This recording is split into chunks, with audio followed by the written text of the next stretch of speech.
बीडच्या माजलगावमधील ढाबा मालकाच्या खून प्रकरणात 3 जणांना आता ताब्यात घेण्यात आलंय। पोलिसांनी आळंदीतून तिन्ही आरोपींना ताब्यात घेतलंय।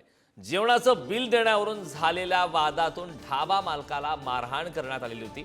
मारहाणीत जखमी ढाबा मालकाचा काल उपचारादरम्यान मृत्यू झाला आणि त्यानंतर आता या संदर्भात जे 3 आरोपी आहेत या तिघांना ताब्यात घेण्यात आलेलं आहे। पोलिसांनी आळंदीमधून या तिन्ही आरोपींच्या मुसक्या आवळल्या। या संदर्भात ताजी अपडेट देण्यासाठी आपले प्रतिनिधी उदय नागरगोजे आपल्या सोबत जोडलेत। उदय, आपण पाहतोय की केवळ बिल न देण्याच्या एका छोट्याशा वादाचं रूपांतर हाणामारीत झालं आणि त्यातून या ढाबा मालकाचा मृत्यू झाला। आता तिघांना ताब्यात घेण्यात आलंय, काय सांगतील सविस्तर? नक्कीच, कारण बीडच्या माजलगाव शहराजवळील ही घटना आहे। अतिशय किरकोळ वादातून हा सगळा प्रकार झाला होता।